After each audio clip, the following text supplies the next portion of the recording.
வாசகம். தீத்துக்கு எழுதிய திருமுகத்திலிருந்து வாசகம். அதிகாரம் 2, இறை வார்த்தைகள் 11 முதல் 14 முடிய. ஏனெனில் மனிதர் அனைவருக்கும் மீட்பராம் கடவுளின் அருள் வெளிப்பட்டுள்ளது. நாம் இறை பற்றின்மையும் உலகு சார்ந்த தீய நாட்டங்களையும் மறுத்து கட்டுப்பாட்டுடனும் நேர்மையுடனும் இறை பற்றுடனும் இம்மையில் வாழ இவ்வருளால் பயிற்சி பெறுகிறோம். மகிழ்ச்சியோடு எதிர்நோக்கியிருப்பது நிறைவேறும் என காத்திருக்கிறோம். நாம் பெருமை மிக்க கடவுளும் மீட்பரும் ஆகிய இயேசு கிறிஸ்துவின் மாட்சி வெளிப்பட போகிறது. அவர் நம்மை எல்லா நெறிகேடுகளிலிருந்தும் மீட்டு நற்செயல்களில் ஆர்வமுள்ள தமக்குரிய மக்களாக தூய்மைப்படுத்த தம்மையே ஒப்படைத்தார். ஆண்டவரின் அருள்வாக்கு.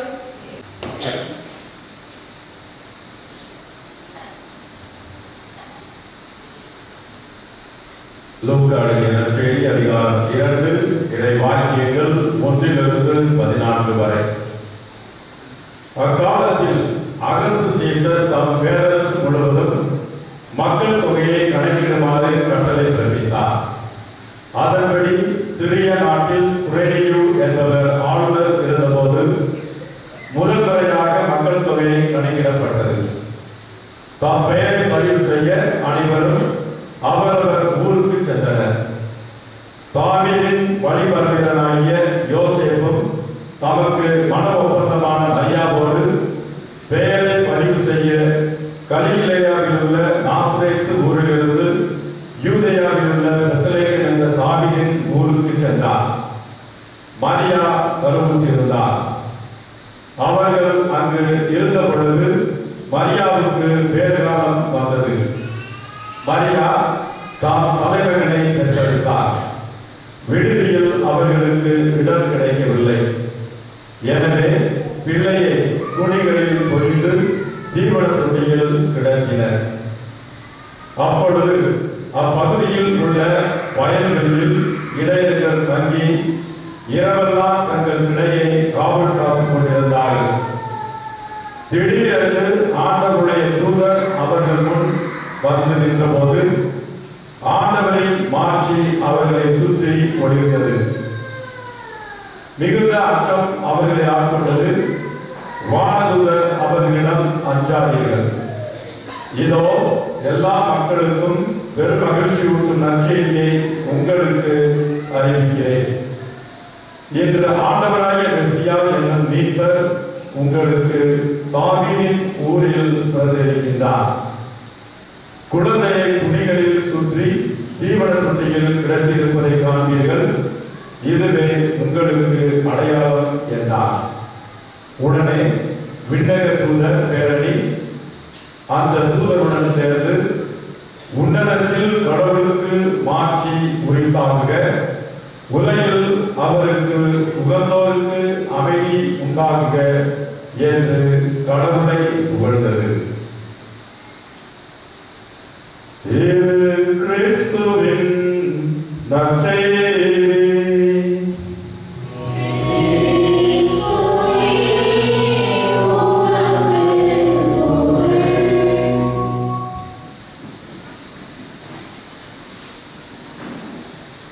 கிறிஸ்துவில் அருமையான சகோதர சகோதரிகளே, உங்கள் அனைவருக்கும் நாம் ஆண்டவர் இயேசு கிறிஸ்துவினுடைய பிறப்பு விழா நல் வாழ்த்துக்களை தெரிவித்துக் கொள்கிறேன்.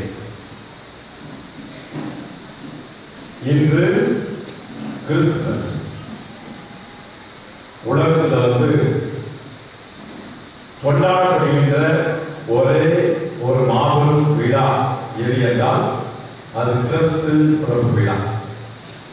உலகத்தில் எல்லா இடத்திலும், எல்லா நாட்டிலும், எல்லா கண்டத்திலும், எல்லா மக்களாலும், அது யாராக இருந்தாலும் சரி, வெள்ளையர்களாக இருந்தாலும் சரி, கருப்பர்களாக இருந்தாலும் சரி தான், நம்மளை போன்று இந்த புரோன் கலர்காரனாக இருந்தாலும் சரி தான், எல்லாருமே கொண்டாடக்கூடிய ஒரே ஒரு விழா இந்த கிறிஸ்து பிறப்பு விழா. கிறிஸ்து ஏன் மனிதனாக பிறக்க வேண்டும்? ஏன் அவர் ஒரு வித்தியாசமான உருவம் எடுத்து இந்த உலகத்தில் தோன்றி இருக்கக்கூடாது. ஒரு முறை ஒரு அரசனுக்கு சந்தேகம், ஏன் கடவுள் மனிதனாக பிறக்க வேண்டும்? ஏன் கடவுள் மனிதனாக பிறந்து இவ்வுலகை மீட்க வேண்டும்? ஏன் கடவுள் மனிதனாக பிறந்து இந்த உலகை அன்பு செய்ய வேண்டும்? அவர் ஒரு இறைவாக்கினரை அனுப்பியிருக்கிறார் இந்த உலகை மீட்பதற்கு, பாவங்களிலிருந்து மக்களை விடுதலை கொடுப்பதற்கு. ஏன் ஒரு வானதூதரை அனுப்பியிருக்கிறார்? ஏன் கடவுள் மனிதனாக பிறக்க வேண்டும் என்று அந்த அரசன் அந்த மந்திரியை பார்த்து கேட்டிருக்கிறான். இந்த மந்திரி என்ன சொல்லியிருக்கிறான்? பல பதில்களை சொல்லியிருக்கிறான். அவர் மனிதனாக பிறப்பது எதற்காக என்றால், மக்களை முதலில் பாவங்களில் இருந்து மீட்பதற்காக. அவர் ஒரு மீட்பராக பிறக்க வேண்டும் என்பது கடவுளுடைய திட்டம் என்று பலவிதமான பதில்களை அந்த மந்திரியானவன் மன்னனுக்கு சொல்லியிருக்கிறான். மன்னனுக்கு அது திருப்தியே கிடையாது. அப்ப இந்த மந்திரி மன்னனை பார்த்து ஒரு கேள்வி கேட்கிறான், எனக்கு கொஞ்சம் நேரம் கொடுங்க, எனக்கு கொஞ்சம் நேரம் கொடுங்க, நான் உங்களுக்கு பதில் சொல்லுவேன் என்று சொல்லி இந்த மன்னனும் மந்திரியும் ஒவ்வொரு நாளும் மாலை வேளையில் ஆற்றங்கரைக்கு சென்று அல்லது குளத்திற்கு சென்று அங்கு படகு ஓட்டி பொழுது கழிப்பது அவருடைய வழக்கம். ஆகவே அன்று அந்த மந்திரி என்ன செய்யலாம் என்றால், அந்த மன்னனை பார்த்து, நீ முதலிலே போம், நான் சிறிது நேரம் கழித்து வருகிறேன் என்று சொல்லி அந்த மந்திரி அரண்மனையிலேயே இருந்து விட்டான். அரண்மனையில் இருந்துவிட்டு சிறிது நேரம் கழித்து சென்ற போது இந்த அரசனுக்கு ஒரே கோபம், அவனுக்கு எரிச்சல். ஏன் அவ்வளவு நேரம் கழித்து வந்து என்று திட்டிய பொழுது அவன் சொன்னான், இளவரசனுக்காக நான் நேரம் தாழ்த்த வேண்டியிருந்தது என்று. அந்த இளவரசன் என்னை விடமாட்டான், அதனால் அவனோட நேரம் கழித்து விட்டு வருகிறேன் என்று அந்த இரண்டு பேரும் அப்பொழுது ஒன்றாக படகு சவாரி செய்கின்றார்கள். அந்த படகு சவாரி செய்த போது இந்த மந்திரி தன்னோடு எதை கொண்டு வந்தான் என்றால், ஒரு குழந்தை கொண்டு வந்திருக்கிறான். அந்த இரண்டு பேரும் படகு சவாரி செய்த போது இந்த மந்திரி என்ன செய்தான், இந்த குழந்தையை, இளவரசனை கொஞ்சி மகிழ்ந்த போது திடீரென்று அந்த குழந்தையை ஆற்றிலே உள்ளே போட்டு விட்டான். அப்பொழுது மன்னன் உடனே ஆற்றுக்குள் குதித்து அந்த குழந்தையை மீட்டு வந்த பொழுது இந்த மந்திரி கேட்கின்றான், ஐயா, ஏன் நீங்கள் ஆற்றுக்குள் குதிக்க வேண்டும்? நீங்கள் படகோட்டியை சொல்லியிருக்கலாம், என்னையை சொல்லியிருக்கலாம், ஆற்றில் குதித்து அந்த குழந்தையை காப்பாற்ற என்று ஏன் நீங்கள் குதிக்க வேண்டும் என்று சொன்னபோது அந்த அரசன் சொன்னான், அந்த குழந்தை என்னுடைய குழந்தை, என் அன்பான குழந்தை. ஆகவே என் குழந்தை என்றால் நான் தான் அதை மீட்க வேண்டும் என்று நான் ஆற்றுக்குள் குதிக்கிறேன். அப்பொழுதுதான் அந்த மந்திரி சொன்னார் அந்த மன்னனிடம், ஐயா, இதே போன்றுதான் நாம் அனைவருமே இறைவனுடைய பிள்ளைகள், நாம் அனைவரும் இறைவனுக்கு சொந்தமானவர்கள். ஆகவே இந்த இறைவனுக்கு சொந்தமான பிள்ளைகளாக நாம் இருப்பதால் இந்த ஆண்டவர் இயேசு கிறிஸ்து மனிதனாகத்தான் பிறக்க வேண்டும். ஆகவே அவர் மனிதனாக பிறந்து நமக்கு மீட்பராகத்தான் இருக்க முடியும் என்பதை இப்பொழுது நீ புரிந்து கொண்டாயா என்று அந்த மந்திரி மன்னனுக்கு இப்பொழுது ஒரு பாடத்தை கற்றுக் கொடுக்கின்றான்.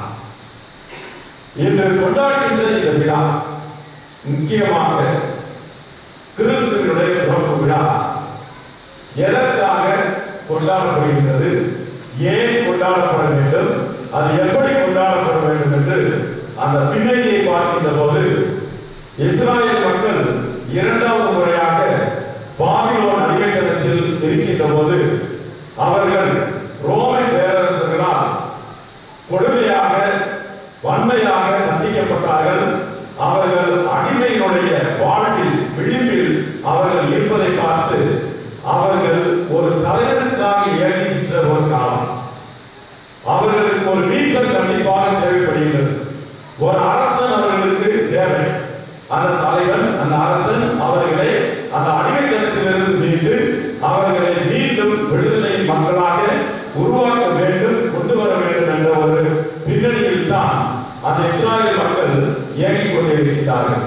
அப்படி இயங்கிக் கொண்டிருந்த மக்களுக்கு கடவுள் கொடுத்த ஒரு வாக்குறுதி, உங்களுக்கு ஒரு மீட்பர் பிறப்பார், உங்களுக்கு ஒரு அரசர் பிறப்பார், உங்களுக்கு வழிகாட்டும் ஒளி ஒருவர் பிறப்பார் என்று இறைவாக்கினர்கள் வாயிலாக முன்னறிவிக்கப்பட்ட ஒரு நிகழ்வானது இன்று புதிய ஏற்பாட்டில் மரியாதை வழியாக நமக்கும் அந்த மீட்பு கிடைப்பதுதான் இந்த கிறிஸ்து பிறப்பினுடைய ஒரு உன்னதமான நிகழ்வு. அது உன்னதமான பிறப்பு. இந்த கிறிஸ்து பிறப்பு ஒரு வரலாற்று நிகழ்வு. இந்த வரலாற்று நிகழ்வு என்றால் அது வரலாற்றை மாற்றி போட்ட ஒரே ஒரு பிறப்பு, அது கிறிஸ்து பிறப்பு. அது எப்படி என்றால், ஆதி பெற்றோர்களுடைய பாவத்தினால் இந்த உலகம் அழிக்கப்பட்ட போது ஆண்டவர் இயேசுவுடைய பிறப்பால் இந்த உலகம் மீட்கப்படுகிறது. ஆதி பெற்றோர்களுடைய கீழ்ப்படியாமையால் உலகம் முழுமையடையாத போது ஆண்டவர் இயேசு கிறிஸ்துவுடைய வருகையால் இந்த உலகமானது முழுமை பெறுகிறது. ஆகவே இந்த முழுமையான வாழ்வை மனிதர்கள் பெறுவதற்காகத்தான் கடவுள் இவ்வுலகை அன்பு செய்தார். அந்த உலகை எப்படி அன்பு செய்தார் என்றால், தன்னுடைய ஒரே மகனை இவ்வுலகிற்கு கொடுக்கின்றார். அந்த தன் மகனை உலகிற்கு கொடுப்பதற்காக நாம் அனைவரும் வாழ்வு பெறுவதற்காக, அந்த வாழ்வை எப்படி பெறுவதற்காக, முழுமையாக பெறுவதற்காக. ஆகவே ஆண்டவர் தன்னுடைய பிறப்பின் வழியாக நமக்கு கொடுக்கின்ற மாபெரும் ஒரு செய்தி என்னவென்றால், நான் வார்த்தையாக இருந்தேன், கடவுளாக இருந்தேன், கடவுளோடு இருந்தேன், இப்பொழுது மனுவர் எடுத்து உங்களோடு தங்கியிருக்கின்றேன். ஆகவே அந்த பழைய ஏற்பாட்டில் உங்களுக்கு ஒரு கடவுள் பிறப்பார், அவர் பெயர் இம்மானுவேல் என்று சொல்வார்கள். அந்த இம்மானுவேல் என்றால் கடவுள் நம்மோடு என்பதற்கு அர்த்தம், கடவுள் எங்கோ பிறந்து எங்கோ வாழ்ந்தவர் அல்ல, மாறாக மனிதனுடைய வாழ்க்கையில், மனித வரலாற்றில் மனிதனாக பிறந்து அவர் மனிதனாக நமக்கு ஒரு மீட்பராக இருப்பதை நாம் பார்க்கின்றோம். ஒரு வழிபடத்தில் இதே போலதான் ஒரு டிராமா நடந்தது. டிராமானா வழக்கமாக கிறிஸ்துமஸ்க்கு முன்னாடி என்ன செய்வோம், இந்த கிறிஸ்துமஸ் கொண்டாட்டம் நடைபெறும். அது ஒரு நாடகம் நடிக்கின்றார்கள். அந்த நாடகத்தினுடைய தலைப்பு என்னன்னா, சத்திரத்தில் இடமில்லை. அதில் சூசையப்பராக அந்தோனியும், மாறாவாக ஆர்வலியும், அந்த சாவடியுடைய காவலனாக அல்லது காவலனாக இஸ்மாயிலும் இருக்கின்றார்கள் நாடகத்தில். அப்ப கடுங்குடி, கிழிந்த போர்வை, கிழிந்த உடை, கந்தல் ஆடை அணிந்து அந்த அந்தோனியும் பார்வதியும் குழந்தை இயேசுவை தூக்கி கொண்டு சாவடிக்கு வந்தபோது அந்த இஸ்மாயிலிடம் கேட்கின்றார்கள், ஒரே ஒரு நாள், ஒரு இரவு மட்டும் தங்கிவிட்டு மறுநாள் நாங்கள் சென்று விடுகிறோம் என்று சொன்னபோது நாடகத்தில் அந்த ஆசிரியர் அந்த மாணவனுக்கு சொல்லிக் கொடுத்தது, இல்லை என்று சொல்ல வேண்டும். அந்த மாணவன் இஸ்மாயில் அவர்களுடைய நிலைமையை பார்த்து தயங்குகின்றான். சொல்ல மனசு இல்லை, எனக்கு இடம் இல்லை என்று சொல்ல மனசு இல்லை. டீச்சர் என்ன பண்ணிருக்காங்க, திரைக்கு பின்னால் நின்று, அறிவு கண்டவனை சொல்றான், இடம் சொல்றான் 3 முறை சொல்லியிருக்கிறாங்க. அவன் அப்பையும் சொல்ல மனசு இல்லாம அமைதியா இருக்கிறான். டீச்சர் பின்னாடி திரும்பி சொல்லியிருக்கிறாங்க, இல்லைன்னு சொல்றான் அப்படின்னு சொல்லுது. டிராமாவில் நான் இல்லைன்னு சொல்லிட்டேன் டீச்சர் அப்படின்னு சொல்லிட்டு போய் அந்த அந்தோனிகிட்டையும் பார்வதிகிட்டையும் காதல சொல்லியிருக்கிறான் மெதுவா, இது டிராமா சீக்கிரம் முடிஞ்சு போகும், வீட்டுல இடம் இல்லைன்னு சொல்லி. டிராமா முடிஞ்ச உடனே நீ எங்க வீட்டுக்கு பா, நான் உன்னை கூட்டிட்டு போறேன், அங்க நிறைய இடம் இருக்குது, நீ எத்தனை நாளாலும் தங்கிட்டு போகலான்னு சொல்லி அந்த இஸ்மாயில் சொல்லியிருக்காங்க. இப்ப இந்த ஒரு சின்ன நிகழ்வுகளை நம்ம பார்க்கணும். ஆண்டவருடைய இயேசுனுடைய இந்த பிறப்பு எல்லா மக்களுக்கும் ஒரு நற்செய்தியாக கொடுக்கப்பட்டது என்றால், தன்னுடைய வாழ்க்கையில் யார் நம்மை தேடி வருகின்றார்களோ, யாருக்கு உதவி தேவையோ அவர்களுக்கு எல்லா மனிதர்களுமே கண்டிப்பாக உதவி செய்ய வேண்டும். அந்த உதவியின் வழியாகத்தான் இந்த கிறிஸ்து பிறப்பினுடைய விழாவினுடைய அர்த்தத்தை நாம் உணர்கின்றோம். அவ்வாறு நாம் உதவி செய்யவில்லை என்றால், அவ்வாறு நாம் பிறருக்கு துணையாக இருக்கவில்லை என்றால், கண்டிப்பாக இந்த விழா அர்த்தமற்றதாகத்தான் இருக்கும். இதே போன்ற இன்னொரு நிகழ்வை சொல்கிறேன். கிறிஸ்தவர்களாக என்ன உண்மையாக இந்த கிறிஸ்துமஸ் நமக்கு வாழ்வுக்கு அர்த்தத்தை கொடுக்குமா? ஒவ்வொரு வருடமும் கொண்டாடுகின்றோம். இது வாழ்க்கையில் மாற்றத்தை உருவாக்குகிறதா, அல்லது ஒரு வாடிக்கையான செயலா, அல்லது இந்த திருவிழா ஏதோ ஒரு வெளி அடையாளமா, அல்லது ஆடம்பரத்திற்காக நாம் கொண்டாடுகின்றோமா என்று சிந்திப்பதற்கு இந்த நிகழ்வு நமக்கு கண்டிப்பாக உதவுகின்றது, அல்லது நம்மளுடைய சிந்தனையை தூண்ட வேண்டும். ஒரு இளைஞன் ஆஸ்பத்திரியில் உயிருக்காக துடித்துக் கொண்டிருக்கின்றார். அந்த ஆஸ்பத்திரியில் துடித்துக் கொண்டிருக்கின்ற உயிருக்காக ஊசலாடி கொண்டிருக்கின்ற அந்த இளைஞனுடைய மனைவியானவள் அவனுடைய அருகாமையில் இருந்து அனுபவமாக சென்று கொண்டிருக்கும் கணவனிடம் அவன் காவல் காத்து கொண்டிருக்கின்றான். அவனுக்கு என்ன பிரச்சனை? மருத்துவர்கள் எல்லாம் சோதித்து விட்டு சொல்லிவிட்டார்கள், இந்த மனிதனுக்கு ஒரு கிட்னி டிரான்ஸ்பிளான்டேஷன் பண்ணணும், மாற்று அறுவை சிகிச்சை செய்ய வேண்டும் என்று. யாராவது உங்களில் ஒருவர் அந்த இளைஞருக்கு கிட்னி கொடுத்தால் உங்களது வாழ்க்கையை நான் காப்பாற்ற முடியும் என்று அறிவித்தார்கள். அந்த இடத்தில் இருப்பவர்களோ அல்லது உற்றார் உறவினர்களோ அல்லது நண்பர்களோ யாருமே அந்த நண்பனுக்கு உதவி செய்ய முன்வரவில்லை. அப்பொழுது வாழ்க்கையில் உனக்கு நான் துணையாக இருப்பேன், உன்னுடைய இன்பத்தில் நான் இணையாக இருப்பேன், உனக்கு எது தேவையோ அதையெல்லாம் செய்வேன் என்று சொன்னவர்கள் இன்று தேவையில் இருக்கின்ற போது, துன்பத்தில் இருக்கின்ற போது யார் என்று கண்டுகொள்ளாமலே சென்று விடுகிறார்கள். அப்பொழுதுதான் உயிருக்கு ஊசலாடுகின்ற அந்த மனிதனும் அந்த உயிருக்காக உயிரை காப்பாற்ற வேண்டும் ஊசலாடுகின்ற அந்த மனைவியும் தன்னுடைய வாழ்க்கையில் சிந்திக்கின்றார்கள், யார் இந்த உதவியை செய்ய முடியும், யாரிடம் கேட்பது, யாரும் முன்வரவில்லையே என்று திண்டாடி கொண்டிருந்த போது அந்த மருத்துவமனையில் அந்தோணிசாமி என்னும் ஒரு மனிதர் வேலை செய்கின்றார். அவர் அந்த அந்தோணிசாமி தன்னுடைய வாழ்க்கையில் என்ன செய்கிறார் என்றால், அந்த பெண்மணியை பார்த்து, இந்த ஊரிலோ இந்த ஆஸ்பத்திரியிலோ உங்களுடைய உறவோ என்னுடைய உங்களுக்கு கிட்னி கொடுக்க முன்வராத போது நான் ஒரு கிறிஸ்தவர், ஆண்டவர் இயேசு தன்னுடைய பிறப்பு வழியாக என்னை கேட்டார், இந்த உலகத்தை கேட்டார், ஒவ்வொரு கிறிஸ்தவரையும் கேட்டார். இந்த கிறிஸ்து பிறப்பு விழா இந்த ஆண்டு எனக்கு அர்த்தமுள்ளதாக இருக்குமாறு நான் உணர்வது என்னவென்றால், என்னுடைய கிட்னி ஒன்றை எடுத்து இவனுக்கு நீங்கள் பொருத்துங்கள், அது அவனுக்கு சரி என்றால் அவன் கண்டிப்பாக உயிர் பிழைப்பான் என்று முன் வந்து கிட்னியை கொடுக்கின்றான். அதற்கு அந்த கிட்னி அவனுக்கு சரியாக பொருத்தமாகிறது. அந்த மனிதன் உயிர் பெறுகின்றான். அந்த கணவனும் மனைவியும் தங்களது வாழ்க்கையில் மீண்டும் புது வாழ்க்கையை ஆரம்பிக்கின்றார்கள். அப்பொழுது கிட்னி கொடுத்த அந்த அந்தோணிசாமி என்ன சொல்றார் என்றால், என்னுடைய வாழ்க்கையில் இன்றைக்கு ஒரு மகிழ்ச்சியான நாள், என்னுடைய வாழ்க்கையில் இன்று இந்த கிறிஸ்து பிறப்பு விழா அர்த்தமுள்ள ஒரு விழா. ஏனென்றால் கிறிஸ்து எனக்கு கொடுத்த இந்த வாழ்க்கையை நான் இந்த கிறிஸ்துமஸ் விழாவில் பிறருக்கு கொடுக்கின்றேன். ஆகவே எனக்கு இது ஒரு சிறந்த அர்த்தத்தை கொடுத்த விழாவாக இருக்கிறது என்று அந்த அந்தோணி தன்னுடைய வாழ்க்கையில் நடந்த நிகழ்வை பகிர்ந்து கொள்கின்றார். அன்புக்குரிய சகோதர சகோதரிகளே, நம்முடைய வாழ்க்கையில் அன்றாடம் சந்திக்கின்ற மக்களுக்கு, அன்றாட வாழ்க்கையில் துன்பப்படுகின்ற மக்களுக்கு, அன்றாட வாழ்க்கையில் தேவையில் இருப்பவர்களுக்கு நாம் உதவிக்கரம் நீட்டுகின்றோமா? நாம் நம்முடைய வாழ்க்கையில் அந்த ஆண்டவர் இயேசுடைய மனநிலையை பெற்றிருக்கின்றோமா? ஆண்டவருடைய இயேசுடைய வாழ்க்கையை பார்க்கின்ற போது அவருடைய வாழ்வு, அவருடைய பிறப்பு, அவருடைய இறப்பு எல்லாமே ஒரே ஒரு செய்தியை தான் நமக்கு வெளிப்படுத்துகிறது.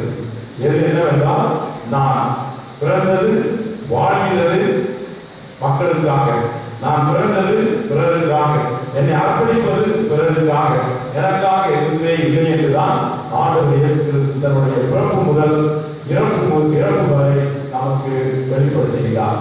ஆகவே இந்த கிறிஸ்து பிறப்பு விழா நம்முடைய வாழ்வில் அர்த்தத்தை கொடுக்க வேண்டும் என்றால், அதே போன்று நாமும் பிறருக்காக நம்மையே அர்ப்பணிப்பது, நாமும் நாம் பிறருக்காக கொடுப்பதில் அந்த மகிழ்ச்சியை பெறுகின்றோம், அந்த அர்த்தத்தை பெறுகின்றோம்.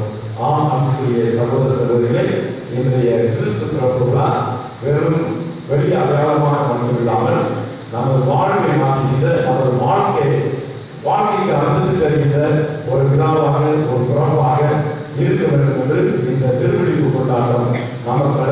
இருக்கின்றது. ஆகவே இந்த அறையில் ஏற்றவர்களாக நம்மையே உற்று நோக்கி பார்ப்போம், நம்மையே சிந்தித்து பார்ப்போம். நான் எப்படி கிறிஸ்துமஸ் கொண்டாட விரும்புகின்றேன், எப்படி அர்த்தமுள்ள ஒரு கிறிஸ்துமஸ் கொண்டாட விரும்புகின்றேன் என்று உணர்ந்து பார்த்து நம் ஆண்டவர் நம்மை வழிநடத்தவும், நம் ஆண்டவர் நமக்கு